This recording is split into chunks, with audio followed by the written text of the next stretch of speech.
Quick, start singing. Hello, On everybody. free, on free as the wind. As I said, hello, everybody. This is the 18th episode of the Opus Magnum and Magnum Opi, and we're doing the Dunwich Horror. How is everybody? Spectacular, as I think you started off singing. Yes, I'm feeling patriotic. Super, thanks for asking. I'm chuffed to bits. Living the dream. Happy Sunday.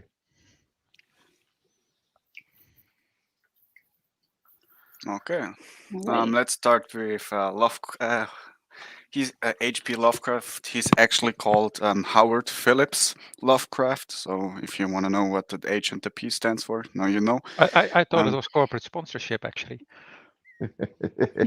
It's Hewlett Packard. And boycotting it. Yeah. Are we going on to the topic of the name of his cat, or are we skipping this? No. this I spring? just want to talk about about monochrome His prints for cat's 3 name. hours. His name N-word or something? Yes. Well, my uncle took care of a dog named N-word, and then the dog escaped, and he had to yell its name in a crowded. It's even worse. It's not just N-word. It's N-word gendered person. Oof. Oof. We had a Oof. ferret called N-word. I'm not entirely certain how this is relevant to the Dunwich Horror, but It isn't. There's a type of yarn here in Britain that only recently went off the market that was called N-word brown. Ridiculous. Okay. Or they could rename it to B-word. Yeah. Hmm. Did you guys hear that Dean Stockwell died? I did. Yeah. He played in the Dunwich Horror, that movie that we're talking Oh, about really? today. Yeah. I was thinking there might be some good movies based on H.P. Lovecraft. There's a lot of stuff based on H.P. Lovecraft's work. I love his Yeah. face. Very, very long. Yeah. I think he Not good. smiled once. There are stories about that. He's not a good-looking man, is he? No, but kind of, I don't know. He's kind of impressive looking nonetheless. I think He's got a big nose. it's a He's big kinda nose, average long looking. face. Interesting. Yeah, looking. his face is really long. Otherwise, he would be quite a handsome man, I guess. Yeah, Whatever floats your boat. didn't live all that long, did he? No. No.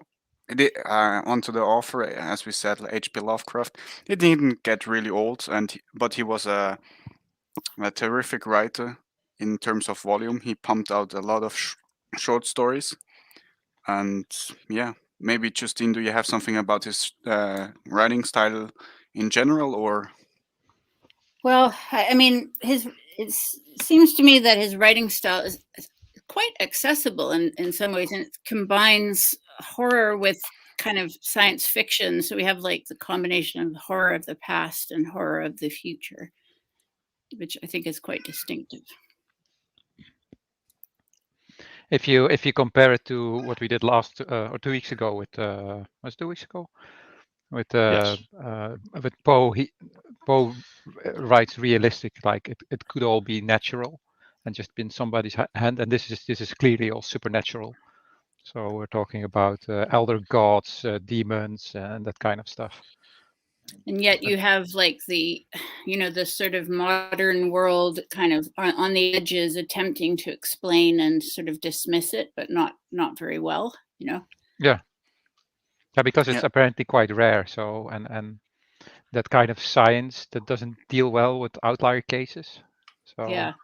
I guess there are One only thing- so many elder gods you can deal with in a year.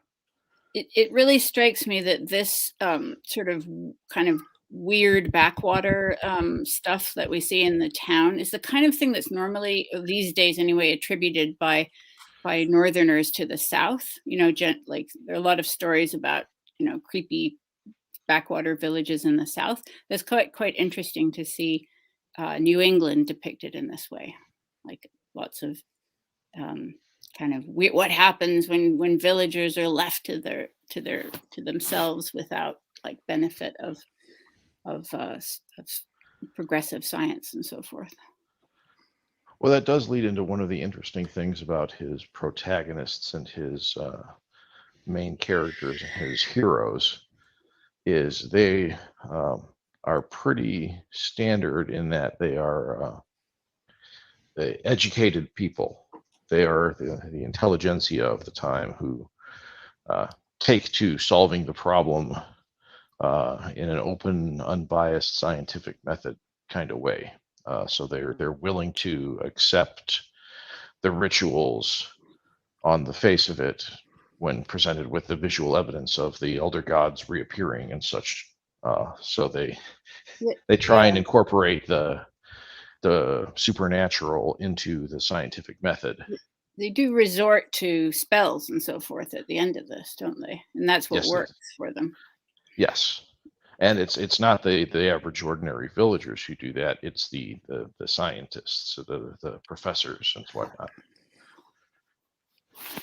Yeah. So he has a very different class of hero than many of his writers or of his contemporaries and his subsequent authors.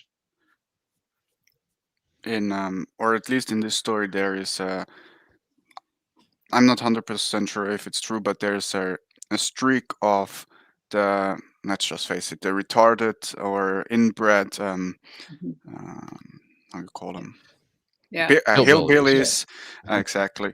And they are confronted with something supernatural, and they have to face that reality, as well as you beforehand said, the educated class, the professors, where we will come from with the authors, have to confront the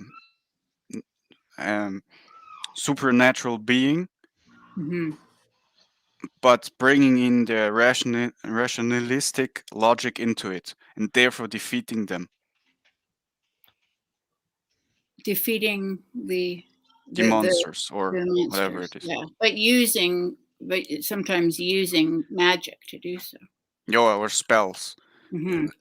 Yeah, which is quite interesting because it's not 100% out of their area of expertise, since they are alluded to as librarians or teachers in hidden knowledge, as there's in a few parts of the book is alluded to that they lock away the mystic texts and all this kind of stuff. So then they're more problem solvers maybe.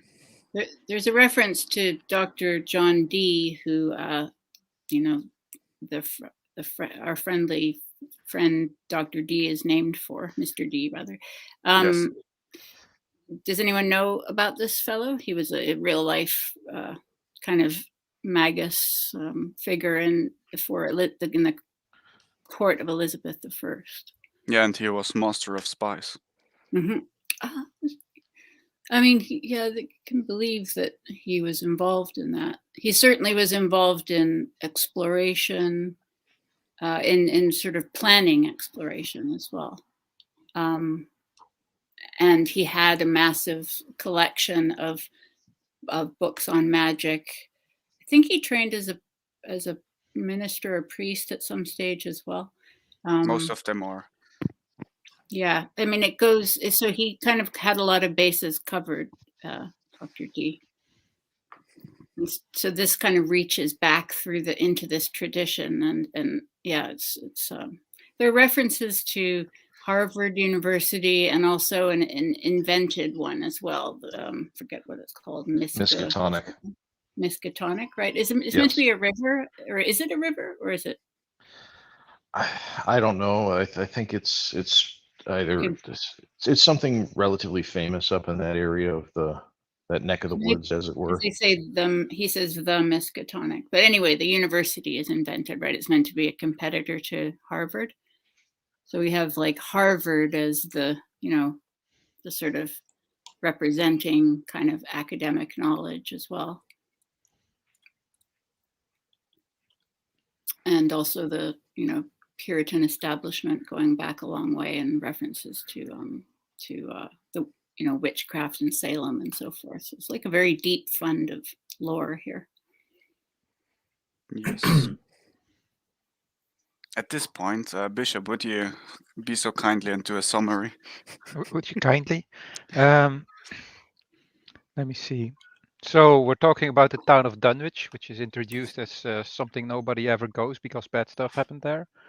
And what happened was there was this family, well, his mother, and she had a son, and he grew up really fast. So by the time that he was 4, he looked like an adult, and he could speak like an adult. Dogs would bark at him, and he was really interested in all kind of supernatural stuff. He lived in a house that they kept rebuilding for some reason, and then he went to look for a certain book for certain incantations because he wanted, I think, destroy mankind, as one does. He died during that, and his body dissolved. It turned out that he was not really human, and then it turned out he had a twin brother who was a invisible horror monster of about the size of a house, which then the villagers have to fight. And when they make him visible, everybody shrieks back in horror because it's all tentacles and a face. I like that it's a twin brother. It's a twin. Yeah, it's twin brother. Yeah, But and so and apparently they're sons of the elder god Yog-Sothoth, who is related to Cthulhu, and they defeat the monster, and that's about the end. So he was carrying on his father's work, wasn't he? It was it's like passing down through generations. Each one seems to get slightly worse. Yeah, there's a question mark over his paternity. Nobody knows what his paternity is, and the fact that he looks so strange. His mother's an albino, right? But he's described as being looking goatish and having yellowish skin, and also sometimes described as a black brat, although it's not black as in. It's more to do with his hair, isn't it? Yeah. Which, by the way, like in the 17th and 18th century, if someone was described as black, it usually meant just that he had black hair or possibly like kind of tan skin, but not like African. Yeah, of course, because we didn't have color back then. That was invented in the 70s. That was invented. But I suspect that progressives want to read this story as having to do with race, which inevitably they do. Now. Yeah, as we beforehand alluded to, there's a lot of hiccup about Howard Phillips' cat and its name and what there's inclination about that. But if in my opinion, if you have pets, you give them funny and silly names that you will change anyway at one point, so it doesn't really matter. And the sensibility in those times were very much different to ours today, so it doesn't matter. Yeah. Basically. Okay, on to the legacy. Or do you have anything else about the author? I guess not. Well, the legacy is obviously Cthulhu, or however it's pronounced, and the Cthulhu cult. And obviously it's a reference in popular culture. For example, no, it's not Family Guy. This in the South Park. South Park, exactly, and Rick and Morty as well. In the opening scene, there's a Cthulhu chasing them, and as well, which I'm not surely is Arkham is mentioned as well in the book, and Arkham is not a real place, but it's referenced in different story as well. So kind of interesting that a lot of different genres take up a fictional town. For example, Batman, Arkham Asylum, Arkham Insane Asylum, and all this kind of stuff. Then we have Mencius Moldbug, who talks about Cthulhu as well. I've heard he always swims left. Yeah. Is that because he hurt his right arm? Yeah, so he favors his left. He's got one leg slightly shorter than the other. Oh yeah. The tentacles on the left side are slightly longer, so there's a little drag when he's swimming. Yeah, actually, quite a funny about having different.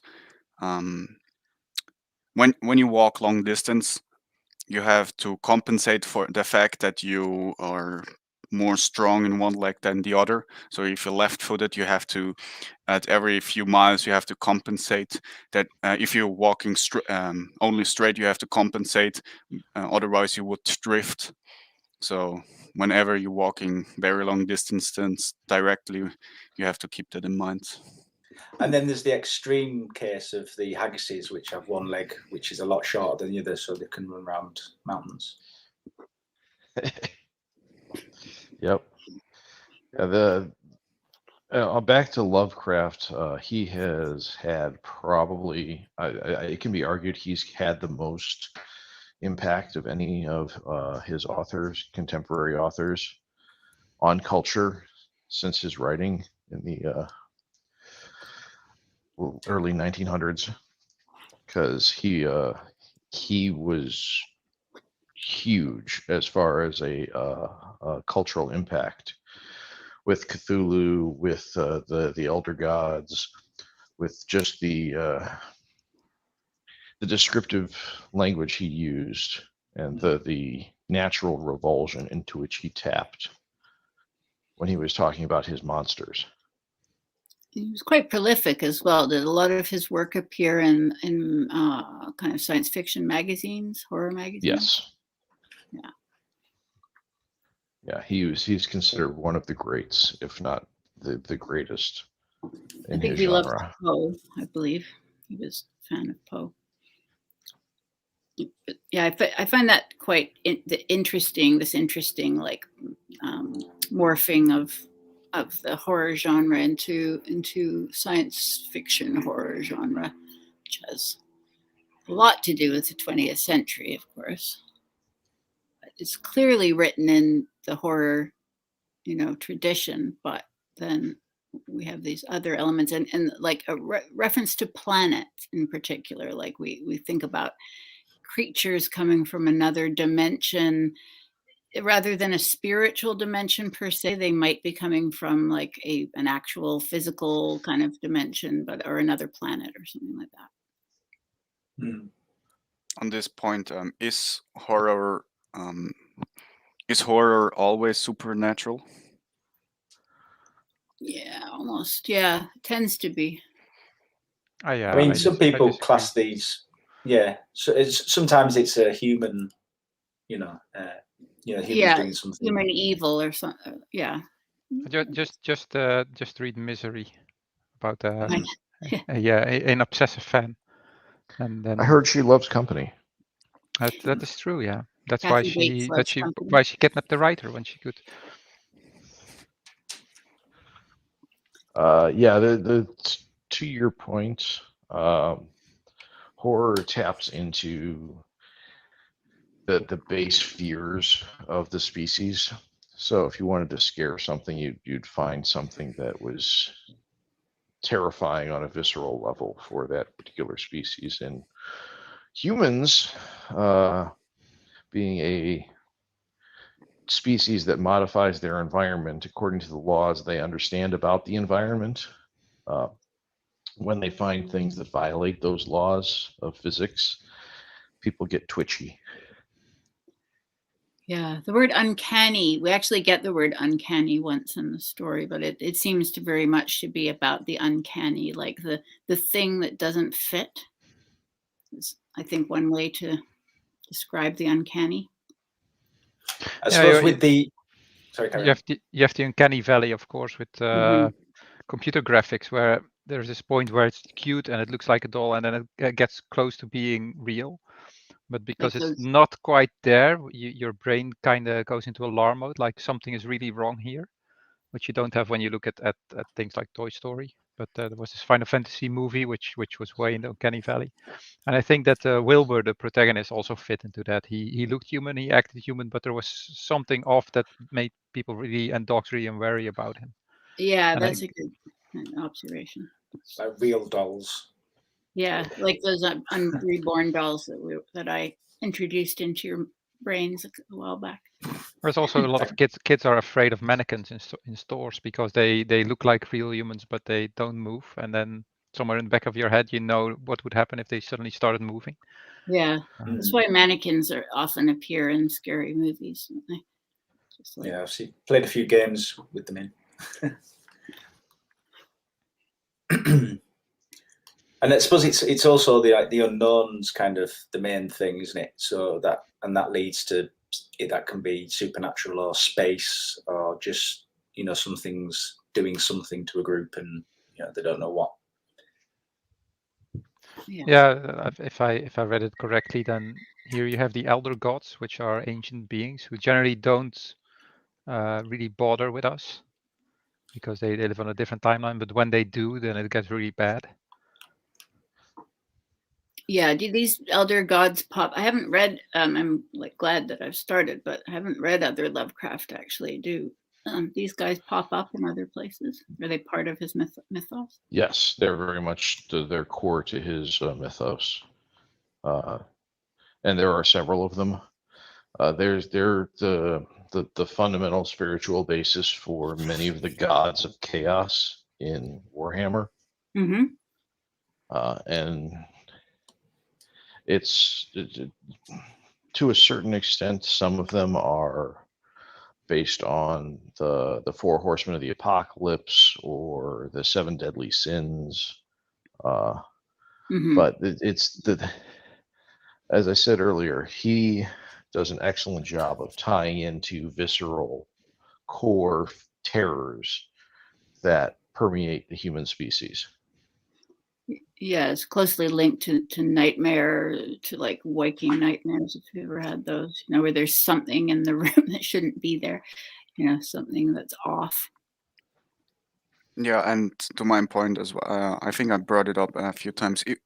If there's, especially in dark, and you don't really see something, your mind starts playing tricks on you and sees things for you that are not really there.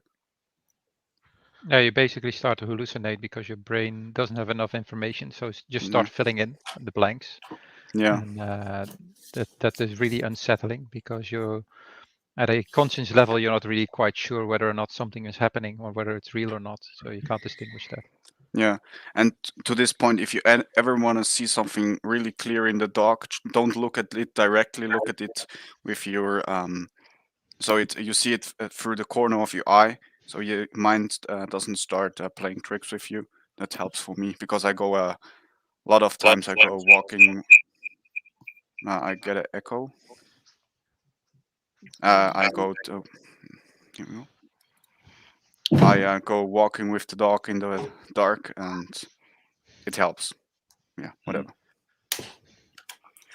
There's also a bit of a Hills of Eyes type thing going on as well, isn't there? Before the kind of magic element, which is there's the other side of horror, isn't it? Really, the human side.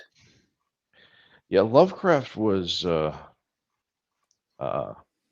much to his detractors' joy, very into genetics and eugenics, and he had a certain base contempt for what he considered to be the inbred hillbillies that populated the land.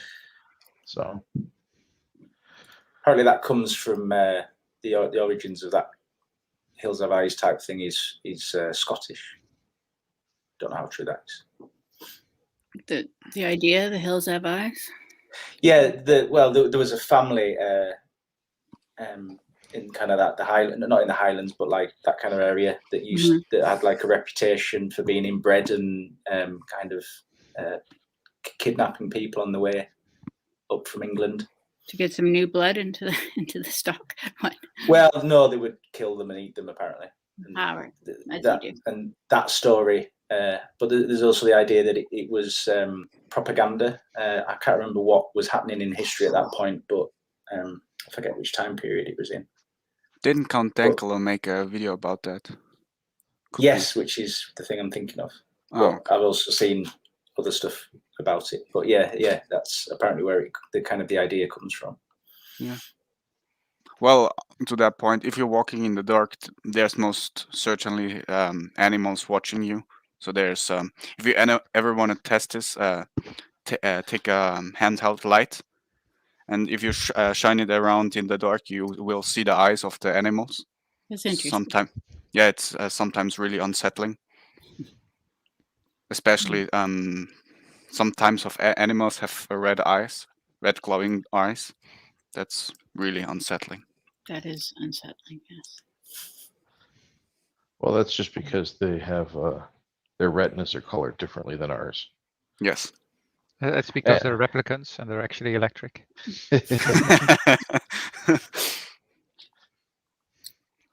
Okay, onto this point on the legacy. Have we touched on every point, or is there something else to mention?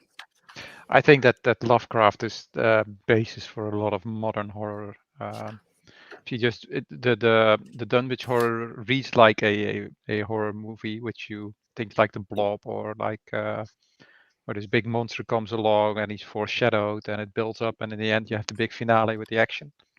Yeah, So it's definitely laid out like a modern day story, isn't it? Yeah, so if you would compare it to Poe, there's a lot of action in this story. So yeah, it's not all mental action. Yeah. Poe would be like there's somebody who did a crime and in the end he gets anxious about it and he confesses and that's the end. And here basically the town gets destroyed by an invisible monster full of tentacles, which complete with peoples with pitchforks and such. So I'm also starting to see where we got the idea of the modern Frankenstein, where they actually reframe Frankenstein in a more like Lovecraftian framework. Yes, that's true in Blade Runner, for example. Like I think there's a lot of similarities between Blade Runner and Frankenstein. Yeah, so if you remember the original novel Frankenstein, there were no villagers with pitchforks and burning torches. There was no big finale in a castle with lightning and things like that.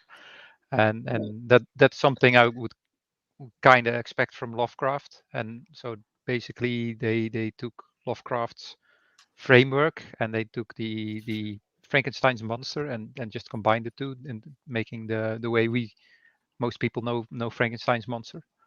So it was like they were gearing up for film. This yeah, and I don't know when he wrote Dunwich Horror, but I think it's just before film became mainstream. But then it was until the 1930s until we really got like more modern cinema. Before that, we had shorts. So and that I think he died before that. So there were bits where I was thinking of the movie "Oh Brother, Where Art Thou?" Has anyone seen that movie? Yeah, from the Coen brothers, right? Coen brothers, yeah. They're in that you have like the weird old America depicted there, but at the end, it's about the valley's about to be flooded and everyone's going to be on the grid. This kind of idea. So you have like the sort of I guess bureaucratic and technological era coming and wiping out this kind of weird old timey America, and that's so I see a point.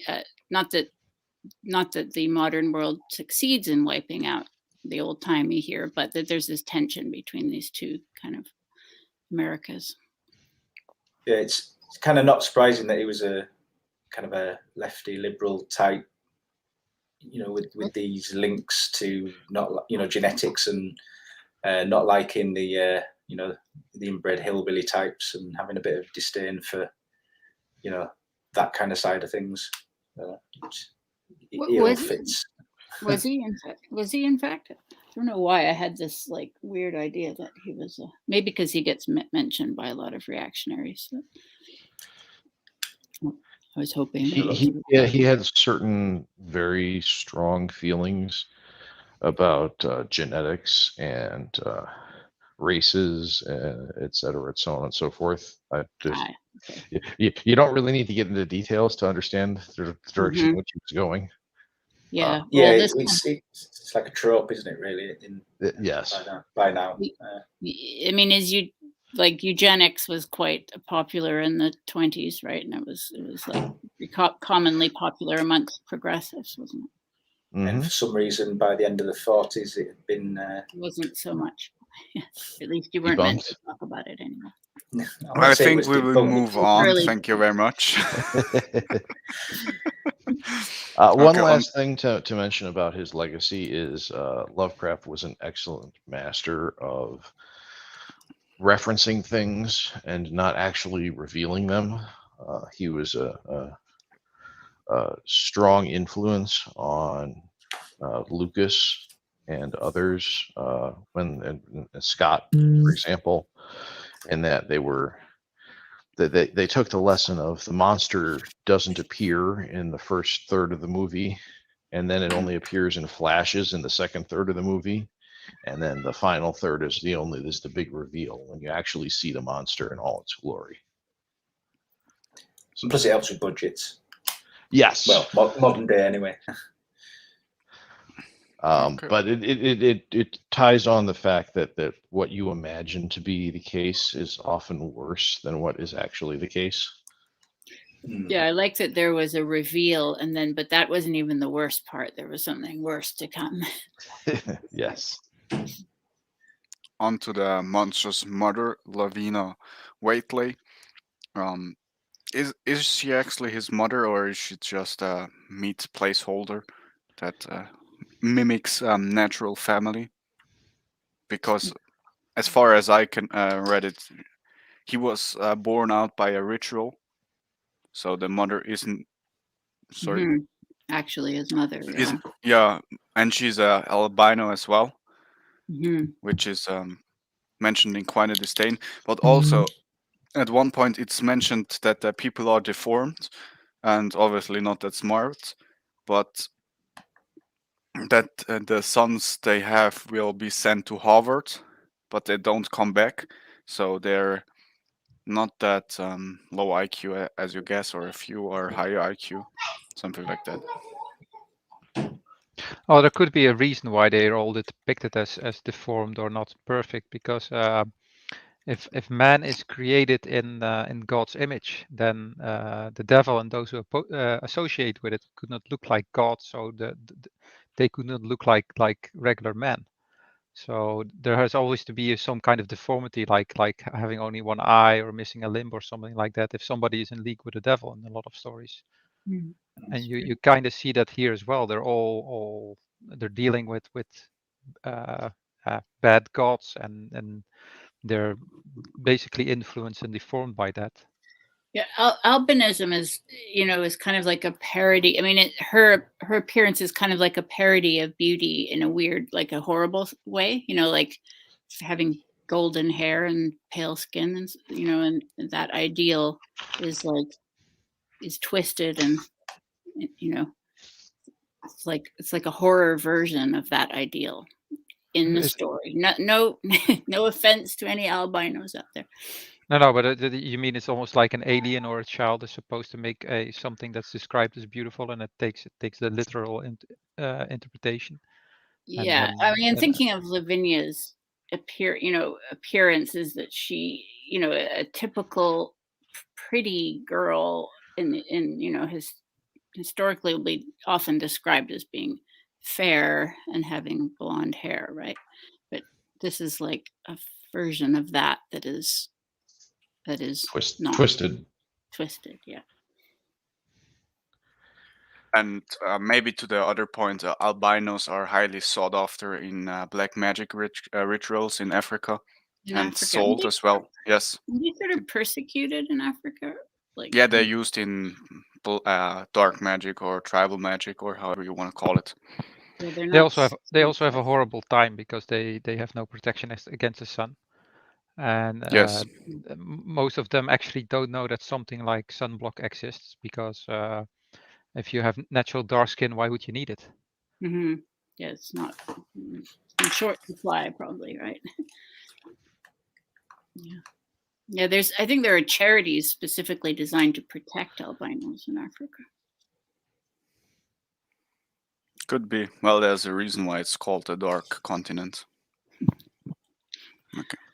Yeah. Anything? That was unknown. Yeah.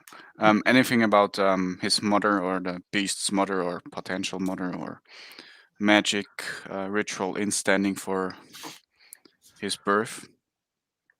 She didn't seem to be anything but tangentially involved in the rituals, etc.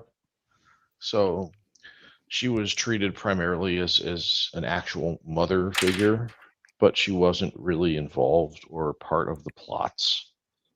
So it seems that she was used for her maternal capabilities and not for any other purpose. So she didn't really she wasn't a driving force in any kind of what was going on. She was a passenger. Yeah, she's not. She's quite a passive figure in the story, actually. It helps that the kid got old pretty quick. Yeah, and she just falls up as well. Sorry, she what? And she just disappears at one point or another. Oh, right. Yeah, yeah. But as you say, she's like a kind of placeholder. Like she's a explains why he's there. She's a woman that could give birth to a child, so she explains his existence, even though she's not actually the source of his existence.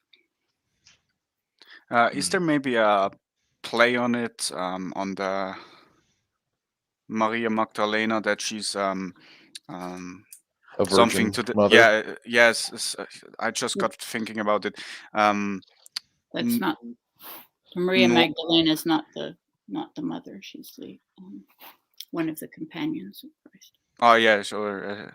Maybe Jesus' wife. No, Madonna. Yeah, the Virgin Mary. Yeah, Virgin Mary for the English speaker. Yeah, maybe there's inverted. I think there's actually a term, Black Madonna. So, but it's not. There's something maybe akin to that. She's yes. Okay. It's just inverted. Version of this, the virgin birth, right? Yeah. Yeah, exactly. Mm-hmm.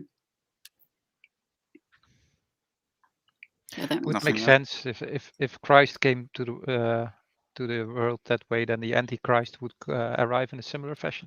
Mm-hmm. Yeah. What about the father, the old father? That is, I think that's the next slide. Old Whaley. Old Watley. Watley. Yeah, Whaley. Watley. Yeah. What can we say about him, or what did you notice in the book?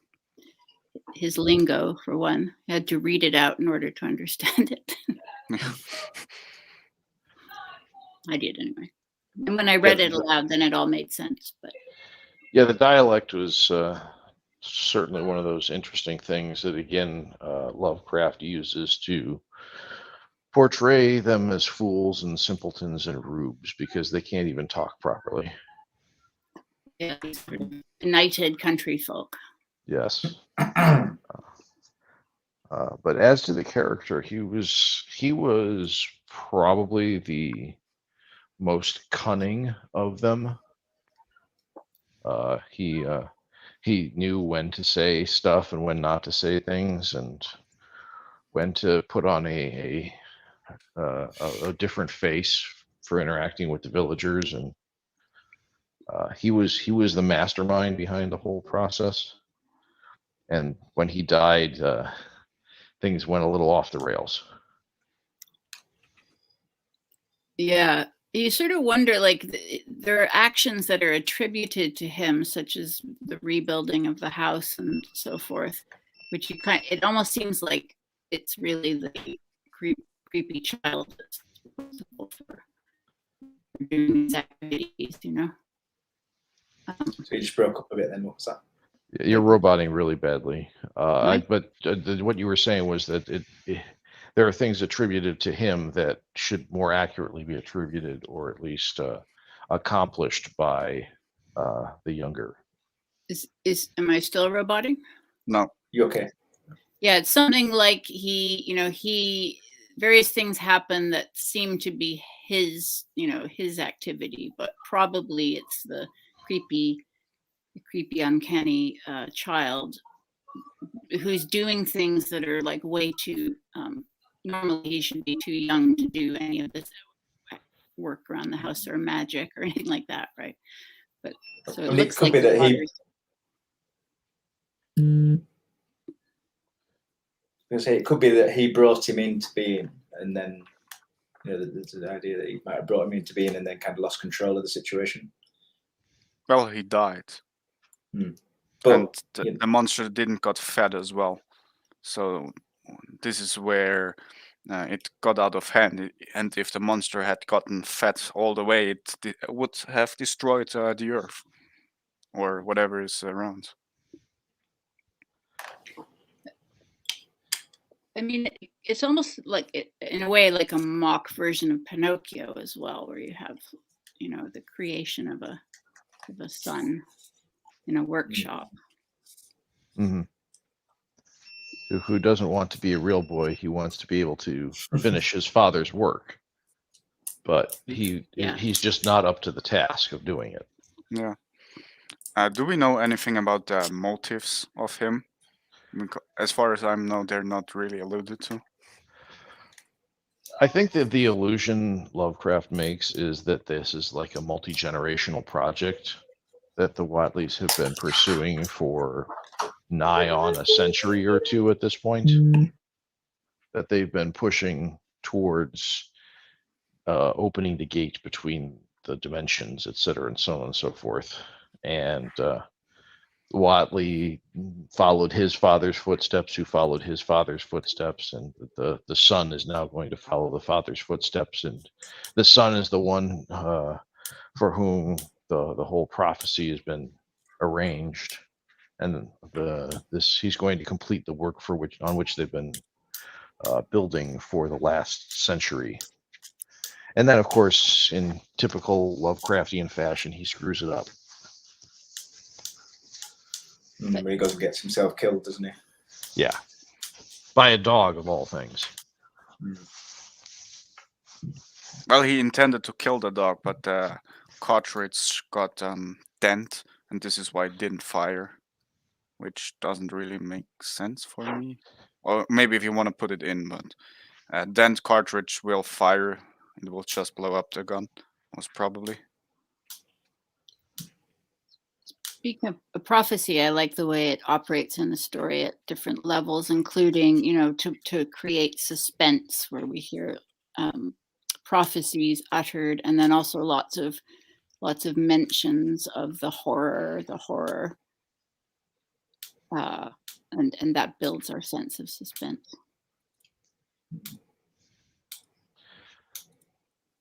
Something bad is going to happen. Anything else about old Whatley?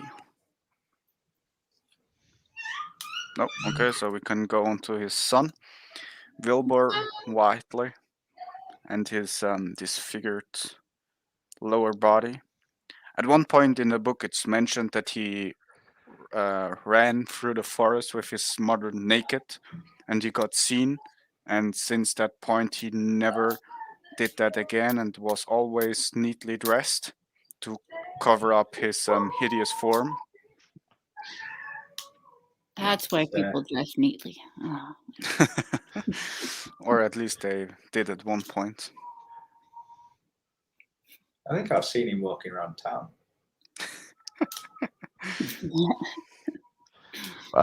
He was the culmination of the prophecy, and he was the agent that was supposed to bring it to fruition.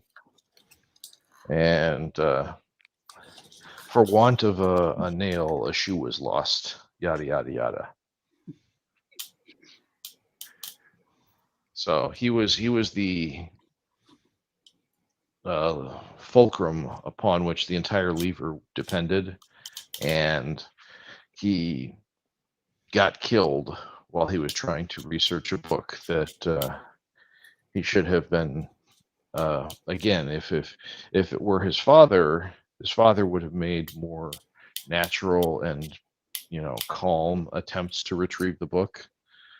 But Whatley, being impatient and being the final link in the chain, decided to push things a little too far and got bit by a dog. His one weakness. Yeah. Don't you think as well it's maybe because he was too young to do it? Well, the impetuousness of youth is certainly a factor, but it was, I think that the way he was portrayed in the book and the explanations that were given basically suggest that he's a fully functional, fully mature individual, capable of independent thought and action. It's just he didn't have the wisdom of his father to take things a little more slowly that led to his ultimate downfall. Which, again, by the by, almost managed to succeed anyway. Yeah, I mean, maybe there was a reason he needed to act quick. Yeah, he was under time distress as well, wasn't he? Because of he had to feed the monster or open another gate, something to that effect.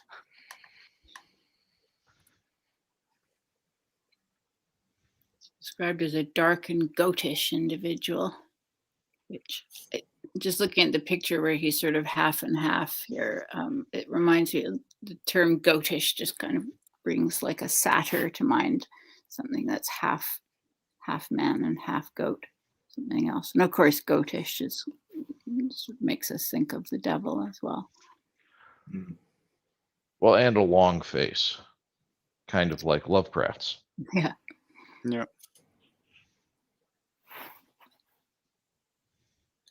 Was the idea? I can't remember now. Was he trying to open a portal or something like that? Is that what the book was for? And let some of the other monsters in. Well, that's so the classic Lovecraftian horror is they open a portal to an alternate dimension where all of the Eldorado gods live, and then basically they invert reality through that portal. So basically, think of a baseball, and you or sorry, baseball, tennis ball, doesn't really matter what kind of a ball it is. You poke a hole in it, and then you pull the ball through that hole.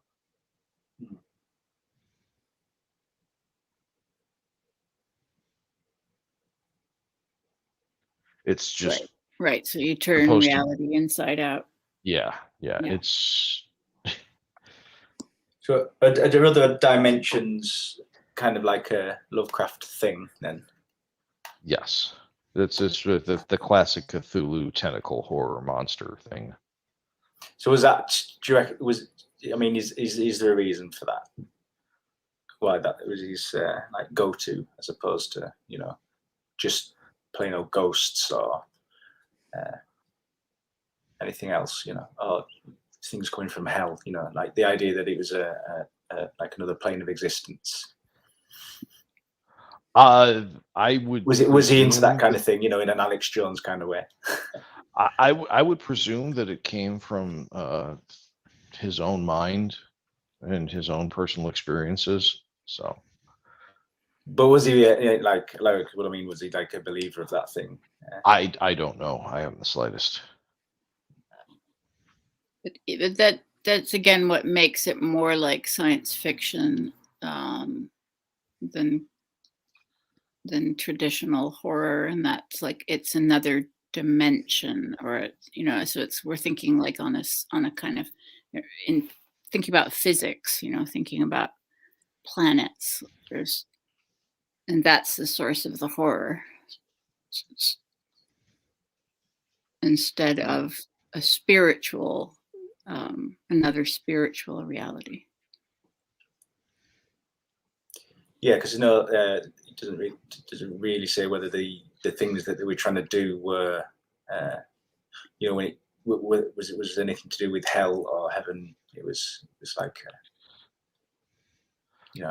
another plane of being.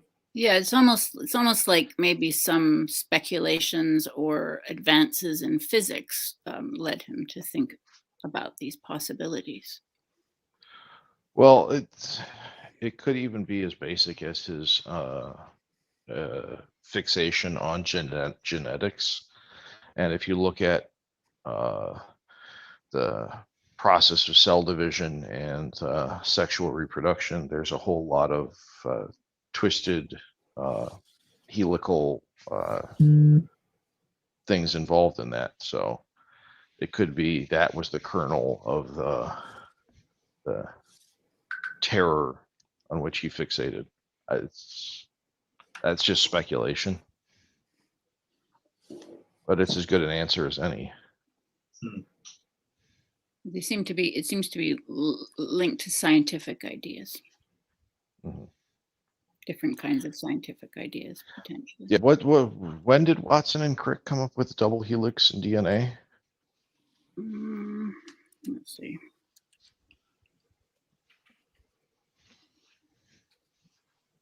Because if it was the early 1900s, this would be just right about the right time to have had it influence him.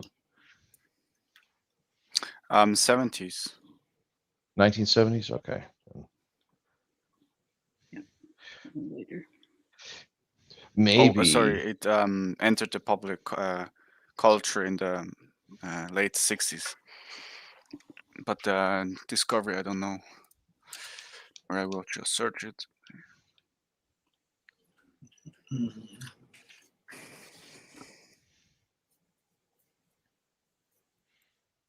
Genetics is actually a quite recent invention or discovery. There is, I mean, genetics as like DNA as such, but there were genetic, some people had understanding about how genetics worked by studying plants and so forth. Yeah, for Yes. sure. The traits like eye color and such are easy to trade, but they didn't know the mechanism. Yes. So, Meischer discovered DNA in 1869. There you go. Okay. That lines up well. Because when did they realize? When did the idea that like inbreeding was a thing? Oh, I think that's a very old intuition or from observation. That goes back a long way. Yeah. Yeah, I think it's even banned in the Bible at a few points that you have to be or at least in Christian theology, you have to have a certain distance between people you're allowed to marry. They must have observed this in families and towns. Yeah. Yeah. And you don't have those restriction in Judaism and some in the I think it would Islam as well. Right? People would observe what happened when probably put two and two together. Yeah. So Phoebus Levine, Russian biophysicist, biochemist, came out with a paper in 1919, discredited a bunch of other things about the structure of nucleic acids. New facts and new evidence may cause its alteration, but there's no doubt as the polynucleotide structures of the yeast nucleic acid in 1919. So. Yeah, it would probably take a while before that got into popular vernacular because it's. Yes, but it's entirely possible that Lovecraft, being the kind of person who would write stuff of this nature, might fixate on it and be poring over the medical journals or the technical journals at the time. True. Yeah, but to the other point, that there was maybe something in the wisdom as well, because it doesn't mean that you have the scientific findings that you see a problem or maybe a mechanism as well. For example, George Mendel discovered something similar to with I think Erbsen in German. I don't know the English translation. This is where you get the Mendel the cells. Tabula. Yeah, exactly. Yeah. Where you can track flower colors as well and eye colors. Dominant as well. recessive genes. Yeah, exactly. He was a monk, I believe, Mendel. Yes. Yeah, he was. Yes. I think a Jesuit as well. Mm-hmm. Augustine order. Yeah, Augustine order. Yeah. So you maybe have to my earlier point, to make the full circle. Maybe you have you saw a mechanism, but you don't really have the scientific recognition that you stumbled across something, for example, DNA. Well, you don't need to know how it works in order to make use of something. To see that it works, right? You can see it works. Plenty of people know how to drive a car, but they don't know actually what makes it go, how an internal combustion engine works. You empiricist, you. Yes. Yeah, well, yeah, a lot of people just switch on the light and they have no idea what it takes to that the light turn on, but that's another discussion. If you've ever turned on a light bulb today, thank an engineer. Yeah. Thank you, me. Yeah. Well. Okay. Anything about this character anymore? No, but I want to dedicate the stream to me. Okay. In honor of you. Mhm. Do you have a favorite fiction book, so maybe we can read it? Moving on. Okay. What any answer that will come now won't be nice, so we will just skip it. On to the professors. I think we touched on it earlier. There are bringer of lights into a backwards hill. So yeah, what can we say about those characters? Or what is to say about those characters? They're not your usual heroes, I guess. Kind of reminded me a bit of Van Helsing, but then stuff here. The scholar from Dracula. Mm-hmm. But it's still like even the sort of scientific attitude, is gently mocked in places, I would say, because there's parts where, for example, we have, oh, this story is ridiculous or that is clearly madness or whatever. But then we see that it's in the story. It's not ridiculous, right? It's real. Yeah, this is a pulling of the beard of the scientific establishment that just arbitrarily and categorically rejects religion and the occult. Mm-hmm. And this is Lovecraft's homage to basically giving them a big middle finger, saying, this stuff existed for hundreds and thousands of years before your strict structural scientific approach to things. So there are more things in heaven and earth. You're dreamt of. Horatio then, or yep. Is there a bit of a connection between being kind of interested in genetics and being interested in the occulty type stuff? I don't know about that. I mean, it's genetics or genetics or genetics. It's a clearly a well understood scientific practice. Oh no, I mean the connection between the two. Like there was another, there's been other groups who have been obsessed with the two things at the same time. You mean those mid-century Germans, or? Yeah, apparently so. Yeah, apparently they had an interest in this kind of thing and in the occult as well. Well, Yes. At the time there was another ongoing scientific revolution where they were cutting off particular avenues of research as being unproductive, and they weren't really using any particular razor other than it was a cult. So the alchemists, etc., were being excoriated because they weren't scientific, despite the fact that some alchemical knowledge and some alchemical practices actually worked. But because they were all tarred with the same brush, they were being rejected. And Lovecraft saw this rejection, I'm presuming, and wanted to say, well, if that's true, what if this other stuff is true? So I'm going to create some scientists who don't just automatically, arbitrarily reject it as being occult, but are willing to research it and test it using the scientific method. And when they find out it's true, they accept it. So these guys are his version of an archetypical hero scientist, open-minded enough to accept occult as being part of the scientific method.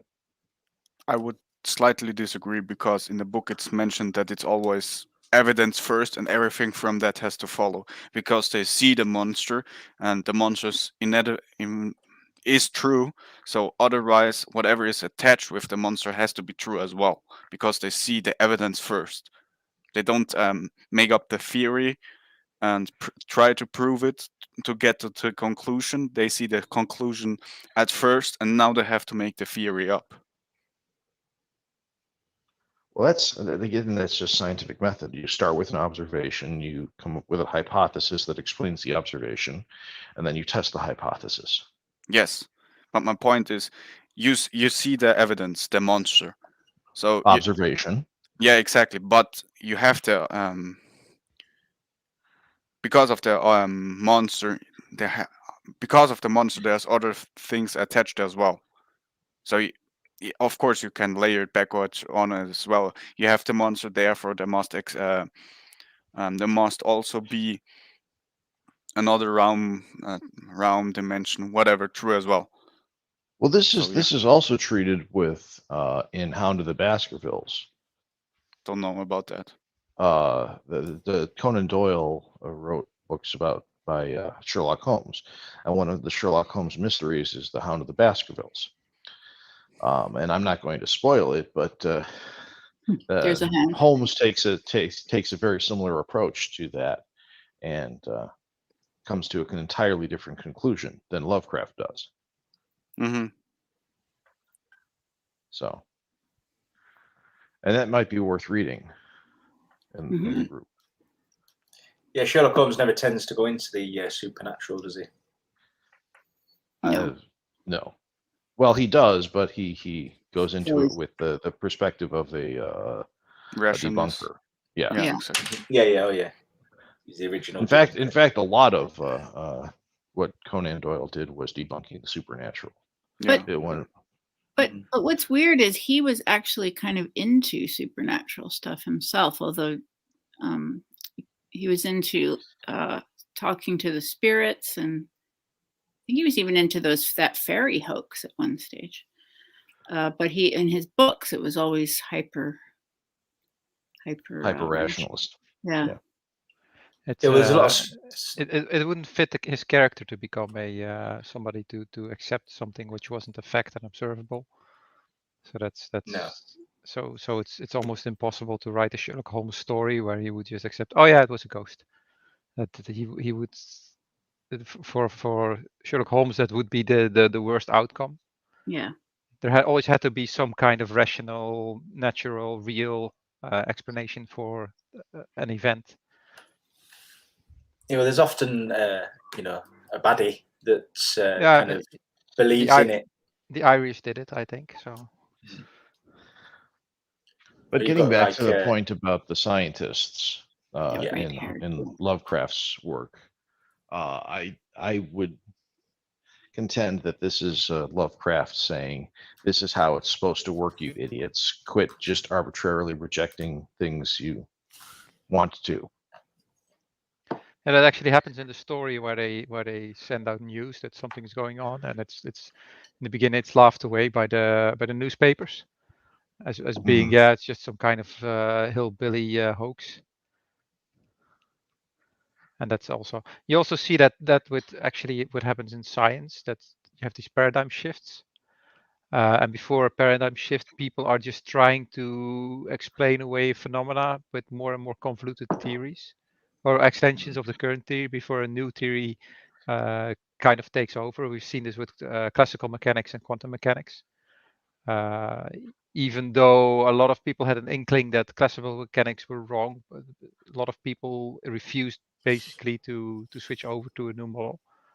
And the old generation kind of has to die out. And you also see that with, so that's also why scientists are kind of hesitant to accept that something really strange but really rare can occur, which they would probably say, well, it's just probably somebody misunderstanding, and they would apply Occam's razor and reject it.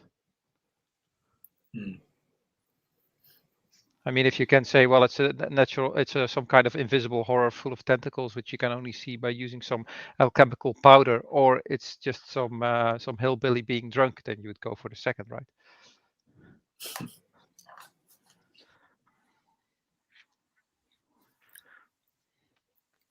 So these guys are treated as the heroes of the story. Yeah, and even like, because when it gets all actiony towards the end, they kind of they're not particularly well suited for that, are they? Yeah, but they kind of pull it off regardless. And this is unusual for Lovecraft, in that the heroes actually survive the encounter and aren't driven permanently insane or damaged mortally in some form or fashion. I was wondering if they come back in another story, maybe. Yeah, they become a bit of a Mulder and Scully duo. But again, cultural impact of Lovecraft. Yeah, definitely. Yeah. and X-Files does leave open the possibility of a lot of supernatural things being real or paranormal things being real.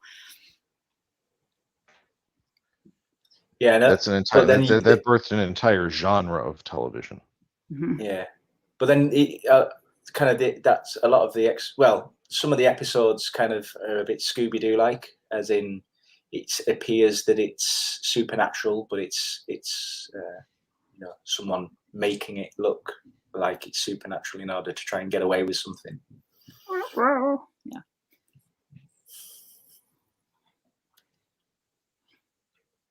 But yeah, it's a bit of Scooby-Doo.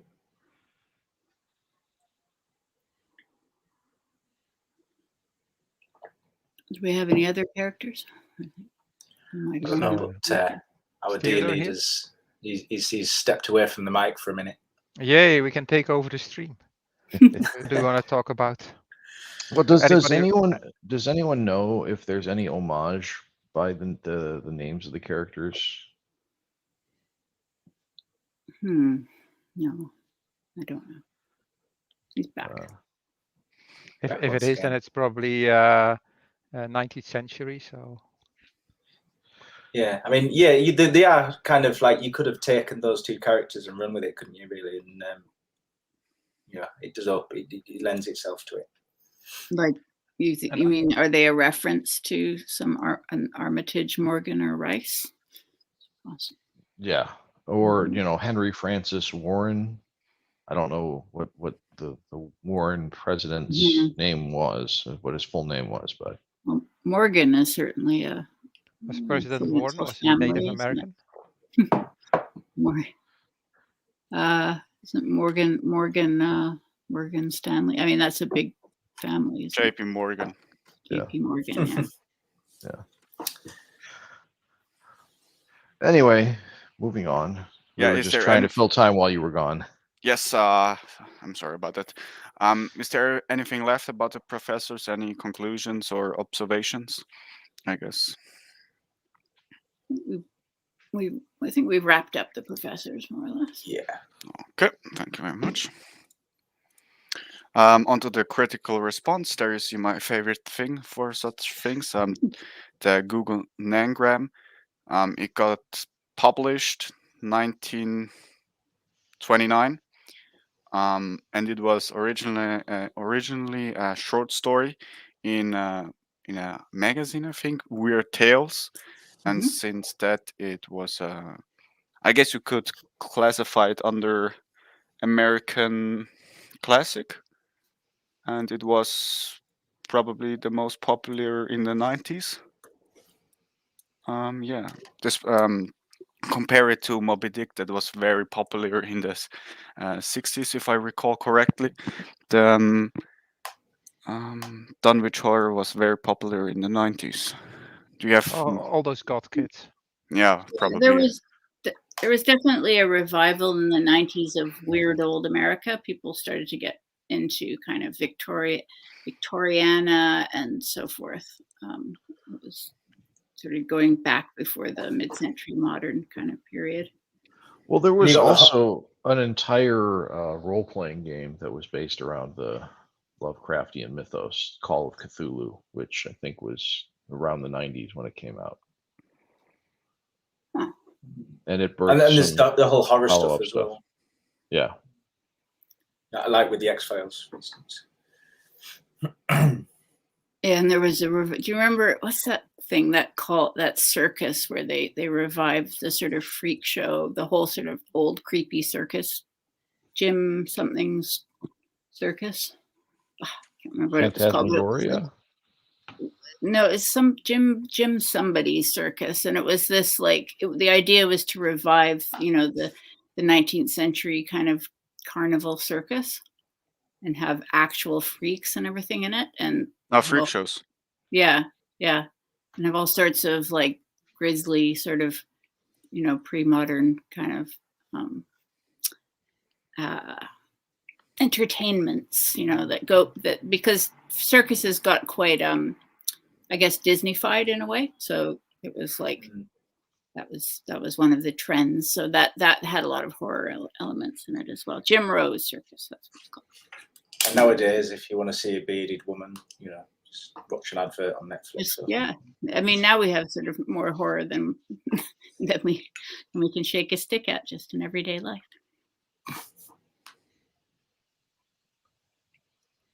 We don't need it.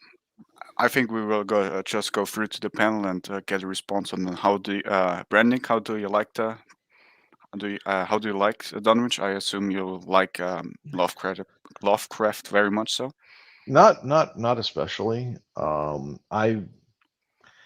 It's hard to appreciate, at least for me, the original Lovecraftian writing because there's been so much follow-on work through so many various different types of media that what I can certainly see someone around the turn of the century in the early 1900s reading this and being absolutely terrified. But I just found it very bland and flat because I'd seen all of this before. It's overused. Yes, it's suffused popular culture so much that your first skeleton is scary, your second is frightening, your third is annoying, and your 500th is just another day at the office. So, but by the same token, it was well written. It was very very well done. I would recommend reading it. And I would say if you want the horror experience, read it in middle school. If you want to appreciate it as literature, read it in early college. Okay, thank you very much. Quackhouse? He was very good and everything. He was just not my thing, not my cup of tea. How so? Just the genre, really. I don't know. I kind of like, stuff that kind of has a few more meanings to it. A bit more world building. You're not tingled by the horror, are you? No, I don't. I don't really do horror. It's just a bit dull. Okay. Most horror stuff, especially films, are just bad. I don't know. Okay. Justine? Well, I liked it very much. I'm glad. I was meaning to read Lovecraft for a while, and I'm glad I got started. I was just rereading it to my husband for an hour or so before we began. I think we'll keep reading aloud. I liked the fact. I mean, I found just for people who, if it's being read by somebody who doesn't read a lot, I felt it would really, really get somebody in because the language is fairly accessible. That doesn't normally concern me, but I'm trying to interest some certain people in reading. And I liked, as I mentioned before, I like the kind of sense of the creepy old America in there, and the fact that the scientific kind of hyper rationality wasn't the only game in town. Like it wasn't debunked. I like that. That what it was the monster is real. I mean, I wasn't excessively terrified by it, but I'm I have nightmares. I'm fairly easily spooked. I wasn't excessively terrified, but I really enjoyed the atmosphere of the town. I like the writing. I like the way the landscape is creepy as well. So and the creepy townsfolk. Yes, I enjoyed the story. Did it succeed expectation, or was it Lovecraft how you imagined, or did it fall short? Or It's about what I mean. It's more or less what I expected. I'm glad to sort of have a clearer picture of what these monsters are all about, because I've read plenty of references to Cthulhu. So I also enjoy the combination, or the seeing the historically. I like seeing genres emerge and sort of working out where they come from. So I think it has an interesting role to play in the science fiction genre, Definitely reads like a modern, of its type. Yeah. I thought, I found it fresh and enjoyable. I'm going to go back into it after. Okay, thank you very much, Bishop. If you've seen too many horror movies, then this doesn't bring a lot. Probably that's the same reason why we don't think that Charlie Chaplin is that funny anymore, because it has been overdone up till now. But it is well written. It is very nicely structured. The ideas are really nice. That there are these horrible gods that are influence your life, and how people deal with that. It's just as other people said, it's just not new. It won't shock you unless you are like a teenager reading this stuff for the first time. Okay, thank you very much. Yeah, in my book it was well written, very short, compared to the other short story we read. For example, Poe and what was it called? The Sleepy Hollow. It was shorter than the Sleepy Hollow, if I recall correctly, but on the way it was written, it tend to the feeling of the story was longer than it actually was. But I knew who Lovecraft was, and I also knew the Cthulhu monster, but I never read anything from Lovecraft before, so it was new and good. Yes. I think it indeed had what do you call it? It had more to tell than Sleepy Hollow. Yes.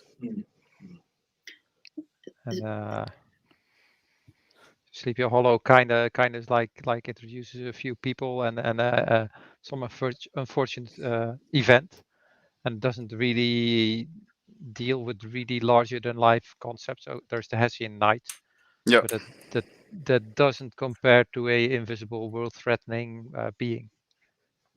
Yeah. What also got me thinking was the otherworldly horror that just it got stopped before it got out of hand, but when the so-called elders would have appeared on Earth, it wouldn't stopped in any way. So I don't know what to or I haven't made my mind exactly up about that there's a power so forcefully that you can't really do anything about it. But yeah. Okay. Anything else said about the book? Or something we haven't mentioned yet, or a theme we have to expand upon? It's short. It's relatively inexpensive. It's worth a read. I think it's public domain nowadays, so you can get it online. Yeah, It's- it is. Plays an important role in the history of ideas, which is I find it always. It's always a good idea to go back to primary sources and the original inspiration for things of this nature. Yeah, definitely. Okay, so on to the next. Yeah, the next book will be Crime and Punishment. I guess everybody on this panel is already reading it, and it will be quite different to the short story we read a few weeks back. It's it's quite a good book, and it grapples with different kind of topics, very human, like Murder. murder, exactly. They're most foul. Well, yes, and before that we will have Christmas special. Yeah, I guess the book is decided at this point because nobody else said something. Looking at you, panel. Yeah, okay. Any closing remarks? Happy Sunday. Yes, I second that. Okay. Good. I guess. Yeah, Justine, go ahead. Oh, just I was going to say good night to Yeah. people. Okay. Let's close this off and yeah. Have a good one. Goodbye, everybody. Tschüss. Ciao. Bye. Good Nacht. Bye bye. Good Bye. night.